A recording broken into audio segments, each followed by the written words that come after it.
Ingingo leta y'u Rwanda yafashe yo kudashingira ku mirwi ijanye n'ubushobozi bw'abanyagihugu kubashaka kuja muri kaminuza ndetse no kuzina imfashanyo leta igenera abanyagihugu yanezereje abavyeyi bavuga ko bafise amikoro make.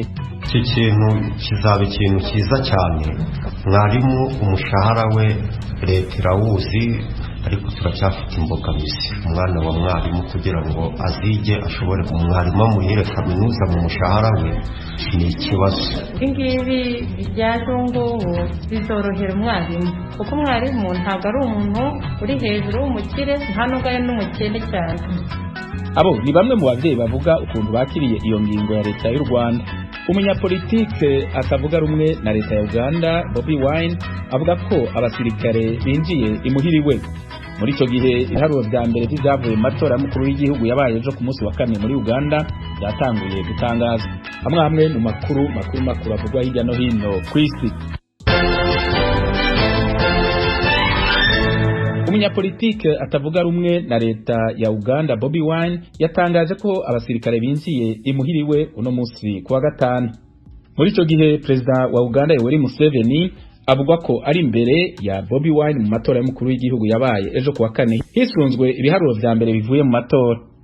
Iyo nkuru yayitangaje ku rubuga Twitter amasaha make nyuma yuko amenyesheje ko amatora y'umukuru w'igihugu yabaye ejo kuwa kane yibwe kandi ku buryo bwose bwemewe n'amategeko bushobora gukoreshwa mu ntumbero yo kurwanya ibyavuye mu matora harimo imyiyerekano irangwa n'amahoro. Yavuze ko ari we mu president yatowe kandi ko ibiriko bitangazwa byose ku matora yabaye ejo kuwa kane bitagira ishingiro. Amenyesha ko atankeka ko batsinze Museveni, avuga ko ari umutegetsi atwaza gahotoro. Bobi Wine yavuze ko azotanga ivyemezo vyerekeye busuma n'utundi tunenge vyibonekeje mu matora ejo kuwa kane niyo internet yugawe umunsi w'imbere y'amatora yasubira kugururwa mu gihugu. Ivyatangajwe n'urwego rujejwe amatora no munsi kwa gatanu bigaragaza ko Yoweri Museveni ari imbere ya Bobi Wine bifatiye ku biharuro vya mbere vy'ivyavuye mu matora biturutse mu ca gatatu c'ibibanza vy'amatora. Museveni avuga ko yaronse ibice 65% kw'ijana vy'amajwi mu gihe Bobi Wine afise ibice 27 kw'ijana. Abakandida barashobora kwitwarira ivyavuye mu matora muri sentare nkuru y'igihugu. Perezida yatowe wa leta zunze ubumwe za Amerika Joe Biden yaraye atangaje umugambi wo guhangana na virusi ya corona n'ingaruka zayo. Yatangaje ko kwemeza amategeko afasha abanyamerika muri ibi bihe by'ico kiza no mu bibazo by'ubutunzi cateye ari gikorwa cihutirwa. Ibindi na mugenzi wacu Eugene Mukankusi. Umugambi wa Biden ukubiyemo amadolari 1400 kuri benshi mu banyamerika. Hari kandi azahabwa amashuri kugira ngo azabashe gufungura nta nkomyi no gushyiraho gahunda y'igihugu y'inkingo. Uwo mugambi urimo kandi amadolari 400 abatakaje imirimo bazajya bahabwa buri cyumweru kuzageza mu kwezi kwa 9. Harimo kandi guha inkunga y'amafaranga abakora ubucuruzi buciriritse cyane ba rwiyemezamirimo bo mu bundi bwoko batari abazungu. Umugambi wa Biden itsinda ry'inzibacyuho risanga uremereye ariko ushobora kugerwaho ku kigereranyo ubarirwamo miliyari 1,900,000 z'amadolari yose hamwe nk'uko itangazo ryasohotse mbere y'ijambo rya Biden bigaragaza. Uwo mubare abo mu ishyaka ry'abarepublikani hari hashize igihe gito bavuze ko uri hejuru cyane bikabije. Biden yamaze gushyiraho intego yo gutanga inkingo miliyoni 100 mu minsi ye 100 ya mbere atangiye kuyobora igihugu guhera ku itariki ya 20 y'ukwezi kwa mbere. Umugambi we yatangaje mu mugoroba w'ejo kuwa kane urimo kandi miliyari 20 z'amadolari hakubiyemo azahabwa ibigo by'abaturage n'uburyo bw'imukanwa bwo gutanga inkingo mu bice byitaruye ku bufatanye na leta na guverinoma zaho ibikorwa bizabera. Biden arahamya ko ari igikorwa kitoroshye igihugu kigiye guhangana nacyo bwa mbere ugereranije na mbere. Afite kandi umugambi wo gukomeza gahunda ye y'ingoboka yagezaga mu kwezi kwa 9 izanagera ku bantu basohowe mu macumbi n'abambuwe amazu na za banki. Azatanga amafaranga yo gufasha abaturage kuriha amacumbi n'ibindi byangombwa nk'amazi n'umuriro. Amerika yabaruwemo abantu barenga 388 bishwe na COVID-19 hakurikijwe imibare itangazwa n'ikigo Johns Hopkins gikurikirana ibya virusi ya corona. Hashize kandi amezi arenga 2 igihugu gihanganye n'ubwandu buri ku gipimo cyo hejuru bitigeze bibaho. Muri iki cyumweru gishize ku kigereranyo abari banduye biyongereyeho 245 banduye bwa mbere n'ibihumbi 3,300 bapfa buri munsi nk'uko kaminuza ya Johns Hopkins ibivuga. Imibare y'abinjira ibitaro kubera COVID-19 iri hejuru bikabije. Urakoze Eugene.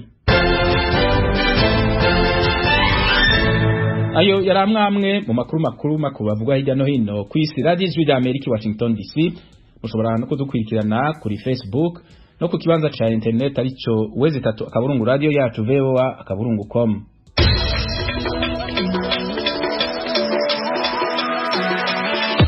Amakuru yo mu karere k'ibiyaga binini. Muri Uganda umunyapolitiki atavuga rumwe na leta Bobi Wine yatangaje ko abasirikare binjiye imuhiriwe uno musi kuwa gatanu. Muri ico gihe ibiharuro vya mbere vy'ivyavuye mu matora y'umukuru w'igihugu yabaye ejo kuwa kane muri Uganda vyatanguye gushikirizwa. President Museveni avuga ko ari imbere y'uwo bahiganwa Bobi Wine. Museveni avuga ko yaronse ibice 65% by'amajwi mu gihe Bobi Wine afise ibice 27% bifatiye ku biharuro vya mbere vy'ivyavuye mu matora biturutse mu cagatatu c'ibibanza vy'amatora. Mugenzi wacu Etienne Karekezi yavuganye n'umumenyesha makuru wacu Ignatius Bahizi ari Kampala. Ubu ndahangaha kuri Chambogo University aho komisiyo ishinzwe amatora irimo gutangariza no kubarurira ibirimo kuva mu matora y'umukuru w'igihugu hamwe n'abadepite amatora yabaye umunsi w'ejo kuwa gatatu, kandi umukuru wa komisiyo ishinzwe amatora Justice Byabakama Simon amaze mu kanya gashize gutangaza uko bihagaraye. Atubwiye ko bamaze kubarura ibigira amajwi agera ku bice 50% by'abantu bose batoye mu gihugu, kandi uko bihagaraye ubu ngubu atubwiye ko Perezida Museveni ari we uri imbere cyane kuri ibyo bice 50 by'amajwi amaze kubarura. Perezida Museveni afite 62% n'uduce 7, hanyuma akaba akurikiwe na Bobi Wine cyangwa se Kyagulanyi Robert w'ishyaka NUP n'ibice 29%. Amakuru atugeraho Ignatius aravuga ko ayo majwi atakiwe neza na kandida Bobi Wine. Kandida Bobi Wine ntabwo yakiriye neza, ndetse n'abandi bantu benshi bayamaganye bavuga ko uko gutora kwabayemo uburiganya bwinshi cyane, kandi cyane kuba leta yafunze internet hose akabantu badashobora guhanahana amakuru. Barimo kubaza se aka kanama gashinzwe amatora kicaye hano Kampala amakuru y'amajwi y'ahantu batoreye ko ngaho Uganda ni igihugu kinini cyane, ayo majwi ari kubageraho gute ko ibijanye n'itumanaho byose byahagaritswe. Akaba rero bavuga ko Bobi Wine we yahise abyamagana kimwe mu nama nubwo yarigomba ku inama y'amakuru, ariko hari amagambo yasohoye abivuga.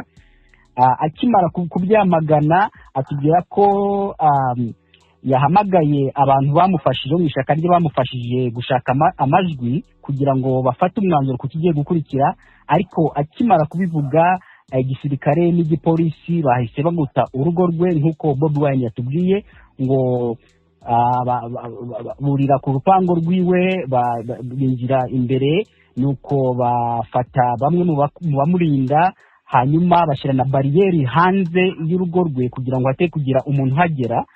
Kandi ibi byaje kwemezwa n'umuvugizi w'igipolisi muri Kampala Bwana Patrick Onyango.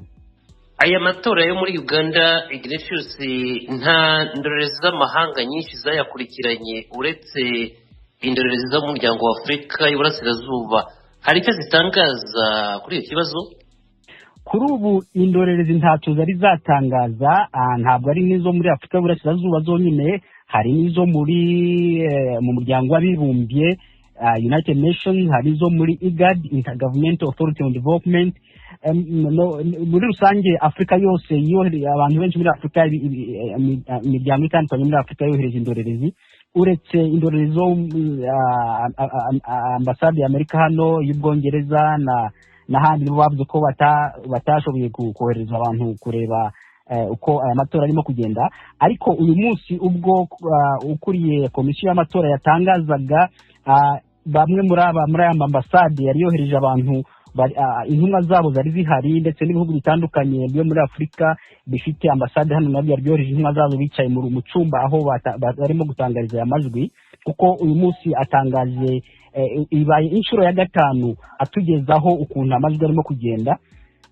Ariko abo bose ntacyo baravuga kugeza na n'ubu, baracacecetse, ntacyo bazatubwira ku byo baba babonye n'ukuntu byaba byageze muri aya matora. Muri make cyane umutekano wifatutse i Kampala?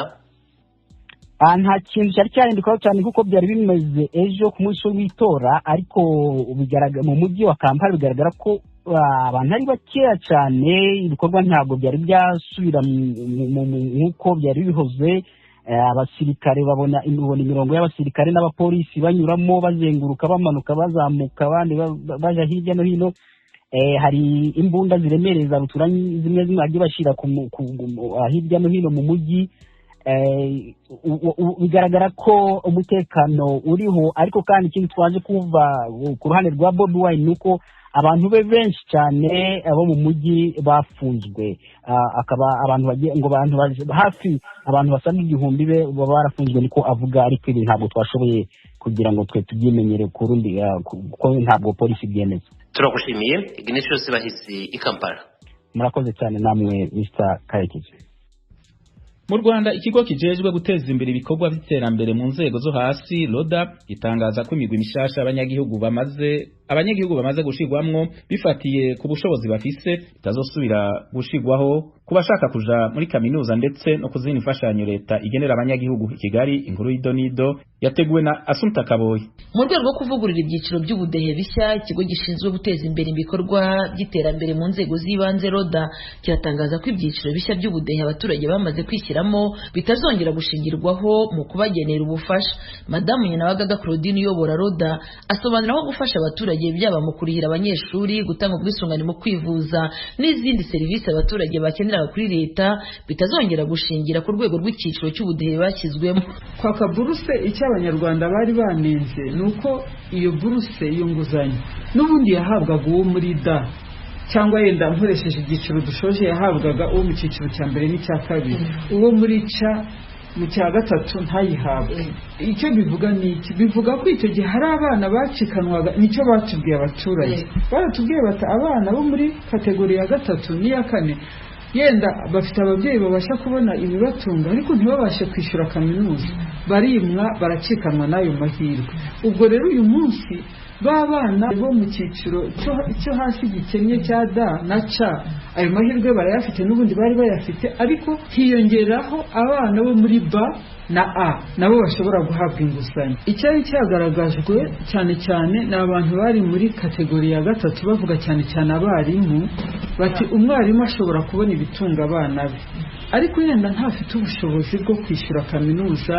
Aho niho hari hagaragajwe cyane nk'imbogamizi. Mu byiciro by'ubudehe byabanje uko byari 4 wasangaga abaturage batari bake bifuza gushyirwa mu cyiciro cya mbere n'icya kabiri kuko babibarizwagamo aribo bagenerwaga ubufasha. Byatumaga abatarabishyizwemo bahorana intimba ndetse bagahora basiragira ku buyobozi basaba guhindurirwa.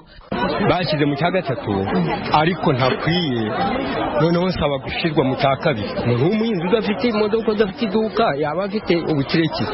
Kujya mu byiciro batubwira yuko ari uburyo bwo kudufasha uko umuntu azajya muri mituweli. Leta isobanura ko mu byiciro bishya biriho ubu bitazashingirwaho kugira ngo umuntu ahabwe inguzanyo yo kwiga cyangwa ubundi bufasha. Hari benshi bishimiye cyane izi mpinduka, cyane cyane abagaragaraga mu byiciro byo hagati badakize kandi ntibabe n'abakene nyakujya bo gufashwa. Aba ni nk'abarimu abavuganye n'Ijwi ry'Amerika bagaragaza ko abana babo batashoboraga kwiga ko babaga batari mu cyiciro cy'abafashwa kandi nabo badafite ubushobozi bwo kubarihira kaminuza.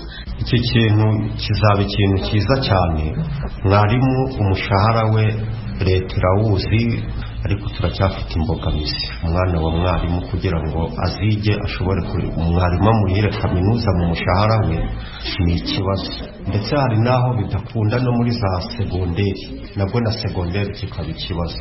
Abenshi usanga nta bushobozi bafite bwo kubishurira university, ubwo abana bakaba mu rugo gutyo bakagarukira kuri segonderi gusa. Ibi ngibi byaje ngubu bizorohera umwarimu kuko umwarimu ntabwo ari umuntu uri hejuru w'umukire, nta nubwo ari n'umukene cyane, ariko umwana uzagira amahirwe yo gutsinda azaba afite amahirwe yo gusaba inguzanyo akiga nk'abandi. Kubera izi mpinduka cyane cyane izishingiye mu guha buruse abanyeshuri, umuyobozi wa komisiyo ishinzwe amashuri makuru na kaminuza Madamu Rose Mukankomeje aherutse gutangaza kuri radiyo y'igihugu ko kubera izi mpinduka zabaye mu byiciro by'ubudehe abana bose bagahabwa amahirwe yo gusaba kwiga muri kaminuza ku nguzanyo byiciro kandi hagashingirwa ku bushobozi bwa buri wese byatumye umubare w'abasaba kujya muri kaminuza uzamuka.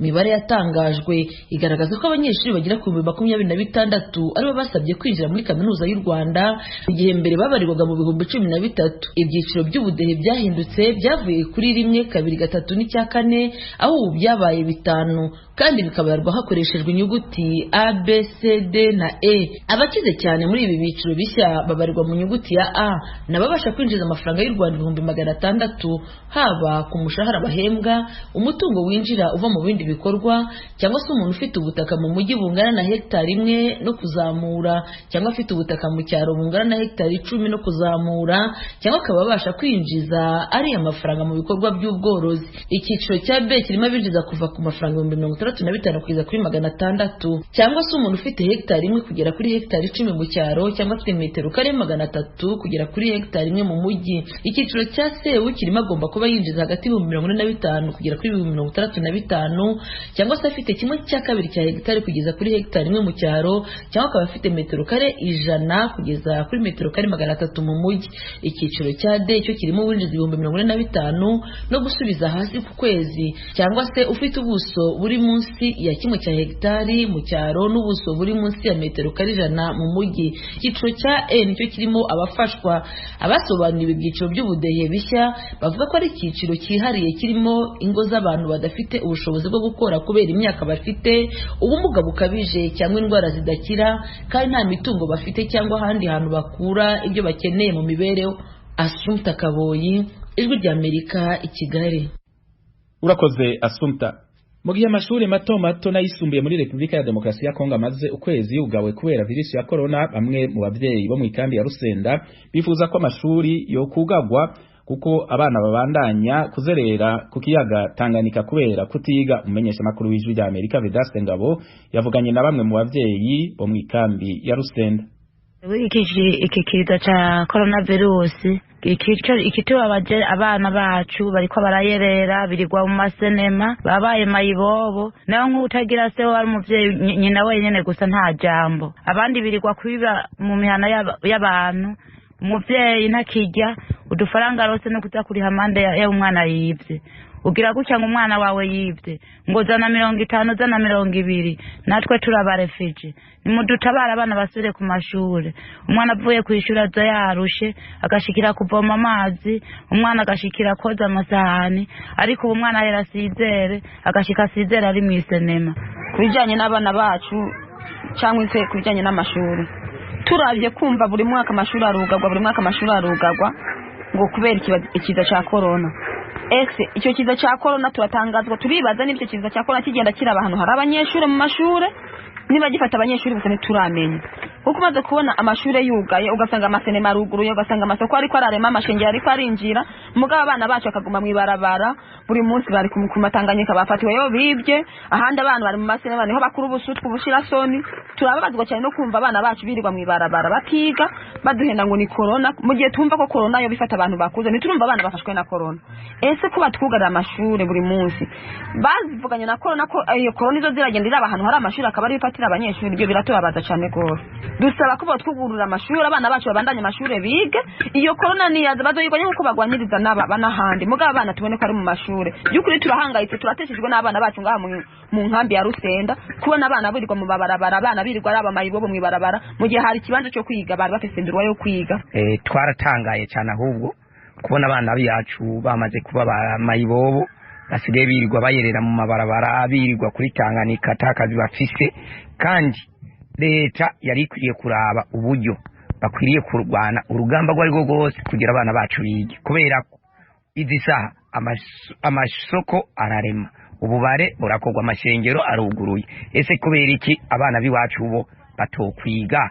Ni igiki leta yafatiye amashuri? Icyo twasaba nk'abavyeyi, leta nikore ingufu zose.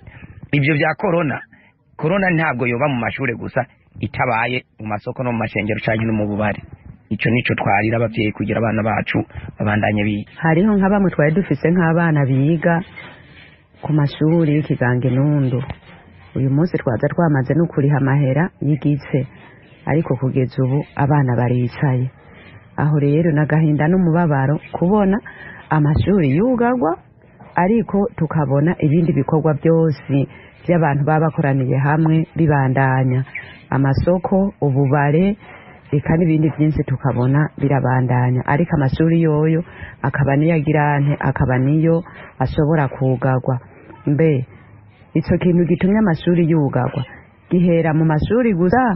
Yaba atari gihera muri bose bayugarira n'ibyo byose kugira na twebwe ababyeyi turereye ku mashuri tubone kweri nimba aya mashuri yugawe n'ibindi byose byarugawe, amasoko, ububare, ariko dutangazwe no kubona hugagwa ayo mashuri gusa abana bakicara muhira. Uyu munsi abana babaye ibirara, uyu munsi abana nubwo bicaye muhira nta gikorwa badufasha, nabo kwangara gusa. Mu mwanya ukazubona umwana wawe azi yafashwe ku kuboko ngo yavunye ikigori ca naka, ngo yateye ibuye uwundi mwana naka, ariko mu mwanya bari ku ishuri bajya barimu nabo badufasha kurera. Mu masaha abana basohotse natwe ababyeyi tukarera, ariko uyu munsi dufise agahinda n'umubabaro kubona abana bicaye mu mihira. Abana rero bagiye gutsika ibibandi, dusaba yuko boyugurura nk'uko nyene baretsa ayo masoko n'ububare bakaba bahaye barakora, n'abo bana nabo nibabareke bige nk'uko n'ubwo bubare buhaye burakora. Mbere uko ndiko ndabibona ndumurekope ndiko ndabona abana benshi cyane ubu abana b'abakobwa bariko birirwa mu bubare, birirwa bariko baratamba imiziki kubera yuko atamashuri. Nukuri twosaba abantu baba shobora kugwanya ico kiza ca corona badufashe kabisa, bakigwanye barabe n'ukuntu bashobora gukingira abana boshobora kwirirwa mu mashuri bakaza baragenda birirwa bake bake mugabo bakabandanya bariko bariga. Ico nico gisabo ciwanje mbona nosaba, kuko vyasa abana bose bari mu nganda birirwa kuroba abana b'abahungu. Ndiko ndaraba iki kintu cyo kugara amashure, ariko ndavye hirya no hino nkabona amasoko akora ukuri kwamye, ububare bukora ukuri kwamye, amasengero akora ukuri kwamye. Nca mbona ko ari nk'inkinamico, kuko uravye nk'ayo masoko yoyo nta ngamba zo kwikingira ico kiza ca coronavirus zihari, nta mazi hari ukaraba ku bintu bijanye no gukinga ico kiza kabisa. Urabona yuko bitibonekeza muri ivyo bibanza, ariko nkaca ntangara mbonye amashure ariyo bafatiye ingamba zo kuyugara, ahubwo ngira ngo ntibashaka yuko programa yo kwiga ibandanya muri ibi bihugu tuvuga byo muri Afrika, kuko ndiko ndaraba ndabona ko ari ibintu biteye ubwoba cane. Tugushimire Vedaste. Muri iki gihe biboneka ku kwiyongera kw'abandurikiza ca COVID-19 kurushiriza kwiyongera umunsi ku wundi. Ijwi rya Amerika yabategura ikiganiro kigufi ku buzima kigaruka kuri ico kiza. Umumenyesha makuru wacu Eric Bagiribusa yagiranye ikiganiro cihariye n'umwe mu bagwaye ico kiza, atera yoroherwa mbere anaganira n'umuhinga mu ndwara z'ivyaduka. Tubaho umwanya ngo batega amatwi. Mbahaye ikaze mu biganiro byacu hano ku Ijwi rya Amerika. Kuri uyu munsi reka turebe ku cyorezo COVID-19 uko gihagaze mu Rwanda. Mu buryo bw'imibare kuva iki cyorezo cyaduka ku butaka bw'u Rwanda umwaka ugiye gushira, kimaze kwandura abasaga 9,900. Abagikize nabo ni hafi 7,000. Ariko nanone kirivugana abatari bake kuko ababarirwa mu 120 n'imisago cyamaze kubahitana. Radio Ijwi rya Amerika muri iki kiganiro kigufi n'umwihariko yahuye na bwana na Claire Ntwari, umwe mu banyarwanda bagize ibyago byo kwandura iki cyorezo COVID-19 ariko arasa n'ugenda gikira. Icyo nakubwira nuko ni indwara ibabaza umubiri, iraryana, ugira ibimenyetso byinshi cyane. Nk'ubu ntabwo nabivuga ngo mbirangize kubera ko ni ibintu biguhuriraho ari byinshi cyane, cyangwa se n'izo ndwara zindi nazo zigutera ibindi bibazo byinshi cyane. Harimo no kwiheba, harimo no kumva yuko isi ikuguyeho, ujya mu kintu kimeze nk'akato ugasanga abantu bagucitseho, nta muntu muvugana, nta ugusura, ndetse nawe ugeraho wumva ko ushobora kuba wiyanze kuko uvuga ati ejo nzapfa, kubera ko hari abantu benshi cyane ubona bapfa bahanduye. Nkanjye harabona arinzi mbona barimo barapfa, mbazi neza nkakurikira amakuru bakambwira bati aba ni covid bahitanye, ariko ngasanga nibyo, nkavuga ni nanjye ejo nzapfa. Urumva ugira ibibazo byinshi cyane, kubabara k'umubiri, tugira nako gahinda ko kuvuga ngo ejo ntabwo nzaramuka, ejo nzapfa, ejo nzagira gute. Biba bibabaje cyane, ni ikibazo gikomeye cyane. Rero usoreje ku kintu nari bukubazeho, ubundi baravuga ngo kwandura icyorezo COVID-19 mu yandi magambo ntaho bitaniye no gusinyana amasezerano n'urupfu. Kubugira ngo buke wumve nakarapfuye wiyumva gute? Byarushagaho kugutakariza icyizere? Byabaga bimeze bite mu yandi magambo? Mu by'ukuri ni nacyo kintera ubwoba nk'iyo mbonye leta irimo kubwira abantu iti ni mwubahiriza amabwiriza, ni mwitware neza, mwambara agapfukamunwa, mwirinde ahantu hari abantu benshi cyane, mukaraba intoki, ukabona kenshi abantu barimo barabikerensa.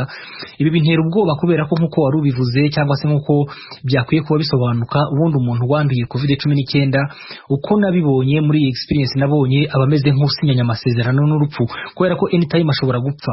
Iki ni icyorezo kigufata nk'uko nakubwiye ko nari mfite umuriro ukomeye cyane, bishobora kugeraho nka nijoro ugahita uhera umwuka ugahera burundu. Icyo gihe rero umwuka uheze urapfa, amahirwe yo kubaho aba ari makeya, kandi noneho hakiyongeraho kuba nta muntu ubugukurikiranira hafi ako kanya wenda uvuye muri kumwe, kuko wenda nka mbere abantu babaga bari muri treatment center bakabatwara bakaba barimo kubitaho, ariko muri kino gihe uba uri iwawe mu rugo wenyine. Urumva rero no gukomeza kugenda umuntu asoma, uri kureba kuri internet, uri kureba ukuntu abantu bahitamwe na COVID, nabashaga kubyumva. Yewe rero wabashaga kuba mbizi neza ko ibyo kuko byabaga birimo kunkorerwaho, nabaga mfite ubwoba mvuga nti ejo nanjye baranshyira kuri liste y'abantu bitabye Imana, baranshyira kuri liste y'abantu barembye cyane. Ujya wumva hari ubwo abayobozi bashinzwe kurwanya COVID barimo bavuga ati dufite umubare w'abantu runaka barembye cyane. Bariya abantu baba bari kuri risk ikomeye cyane kubera ko urupfu ruba rurimo rurabagera amajanja. Ugerageje guhina amagambo, wavuga ko aho wari uri mu kato ka wenyine, niki cyagufashije kugira ngo wongere kugarura ubuyanja? Ikintu navuga yuko cyamfashije mu by'ukuri ni Imana yonyine, kubera ko nta muti ushobora kunywa ngo umbwire ngo uraza kuza gukira, nta rukingo nta uri buze kuza kugukingira. Ni Imana yonyine ku mwanya wa mbere, nicyo kintu navuga. Cya kabiri, ibyo kunywa nuko nageragezaga kunywa ibintu bishyushye, kunywa icyayi kirimo tangawizi n'indimu, bashyiramo indimu nyinshi cyane. Nageragezaga gushaka imbuto kubera ko imbuto zongera ubudahangarwa bw'umubiri, hanyuma zikabasha kuba zaca intege kino cyorezo. Numva nibyo ngibyo nakoraga. Ikindi kintu ni ugukora siporo. Hari n'ikindi kintu uretse ko wenda ntazi niba abantu bose babikora, hari ibintu byitwa kwiyuka. Mu Kinyarwanda hari ukuntu bajyaga barwara bakafata ibiti by'inturusu, bagafata n'ibindi bitandukanye by'amoko atandukanye, noneho bakabicanira, hanyuma bakaba babyiyuka nka kuri ibona muri za steam biba bimeze na amasauna. Umuntu agerageza kubyikorera mu rugo kubera ko ntabwo ushobora kujya hanze wenda ngo ubikoresha ahandi hantu. Ikindi ni ukurya neza indyo yuzuyemo intungamubiri zikenewe kugira ngo umubiri ubashe kuba waresista kuri ya virusi ishobora kuba yari yinjiyemo. Ariko impungenge zihari ndetse binateye iki kibazo gikomeye cyane, bishobora no gutuma n'abantu bapfa benshi kurushaho. Ntabwo ibyo bintu byose abantu bashoboye kubikora. Twerekeza ku musozo w'ikiganiro cyacu cyihariye uhaye radiyo y'Ijwi ry'Amerika, ngerageje kukubwira